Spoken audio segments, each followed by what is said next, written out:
The Language and Learning of All Students, a review of Lisa Delpit's Other People's Children, Cultural Conflict in the Classroom by Brooke Day. Lisa Delpit is an American educationalist and author. She is a Harvard graduate with her master's and doctoral degree in curriculum instruction and research. She completed her fellowship in Papua New Guinea and is the author of 4 books. Her work is dedicated to providing excellent education for marginalized communities in the United States and abroad. In this book review, we will be analyzing and going over the 3 parts of Other People's Children. Part 1 is entitled Controversies Revisited. Part 2 is titled Lessons from Home and Abroad, Other Cultures and Communities. Part 3, Looking to the Future, Accommodating Diversity. While working in Philadelphia, Delpit begins speaking with another Black educator about her frustrations with the new writing process approach. She explains that African American students are fluent. What they need are the skills to prepare them for future careers. In conclusion, it is essential that colored teachers are acknowledged in education and politics. These teachers state their opinion, but are rarely heard. And it is time to closely examine our educational system to see if there is sufficient minority involvement. The science dialogue is about the school system and the fact that non-white educators feel left out of the debate of how to teach children of color.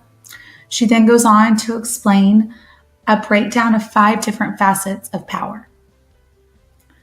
On page 23, Delpit writes, I described the estrangement that I and many teachers of color feel from the progressive movement when writing process advocates dismiss us as too skills-oriented. The culture of power is a way we linguistically speak in different scenarios. In upper and middle classes, they know how to speak in different ways, and they have and hold that power. Lower income students do not even know that type of communication or power exists. So it's important that we teach them different skills to prepare them for their future career. In conclusion, we must teach these students the different types of communication and different scenarios in mainstream American life. And we must talk with other teachers of color on how to educate students who share their culture. At the end of part 1, Delpit discusses the ways we can improve language discourse in the classroom. It is common for students to become discouraged because of their culture's dialect. Teachers must create a positive environment where students' dialect is accepted and embraced. Delpit's views are very similar to the views of Soto, Manning, and Martel in Reading, Writing, and Talk. On page 21, they write, we must seek to understand our students and their unique ways of communicating, constructing, and expressing what they know. We must listen to our students' stories and voices. Some key points from Essay 3 are that teachers should recognize and validate the linguistic form a student brings to the school, and students must practice standard English, the language associated with the power structure and the language of economic success. Part 2, Lessons from Home and Abroad, talks about her experiences and research in Papua New Guinea, Alaska. And this is where she learned to see the world through a different lens and those with very different backgrounds and histories. In Essay 4, Delpit explains her journey in Papua New Guinea and the extreme diversity of languages.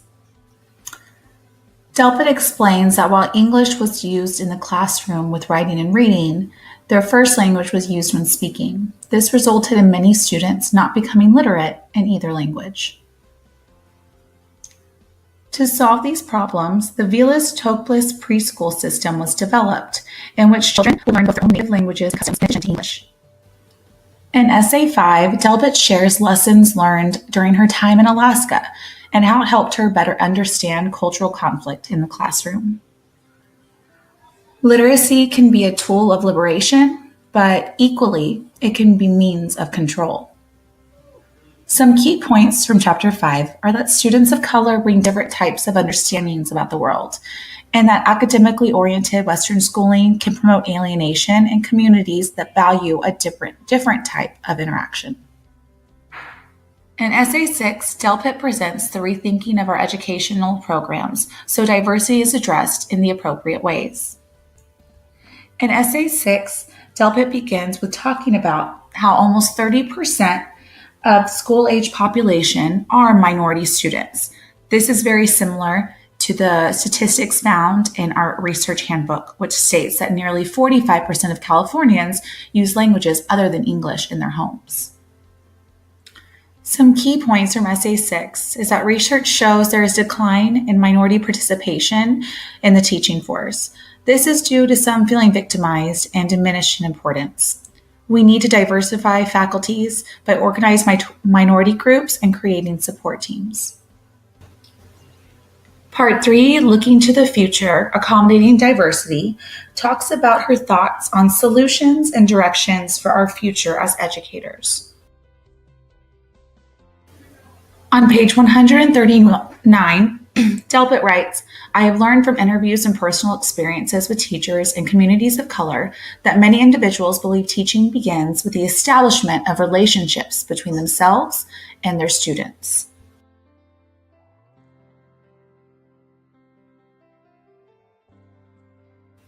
In Essay 8, Delpit delves into the politics of literacy and working with well-intentioned white liberal teachers who struggle to teach low-income Black students. In the beginning, she talks about James Paul Gee's writings and analysis about literacy and how he says it's a huge political entity and the different types of discourse which is spoken in different environments. Primary discourse is the way we speak at home, and secondary discourses, like the discourse of lawyers and doctors and academics, is learned elsewhere. This literate discourse is almost like an identity kit for someone, and he then explains that it would be extremely difficult to learn these types of discourses in a low-income area or an area where they haven't heard this type of discourse.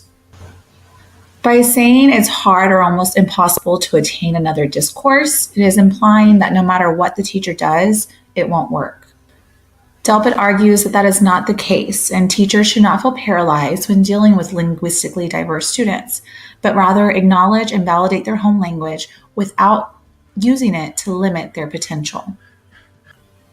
In Chapter 9, Delpit discusses the challenges we face concerning the accommodations of multicultural students. Some key points from Essay 9 are that there are many issues like stereotyping and child deficit assumptions that can lead to teaching less instead of more. Delpit insists that we need to hire multicultural teachers, view our African American parents as a resource, and extend curriculum beyond its current scope.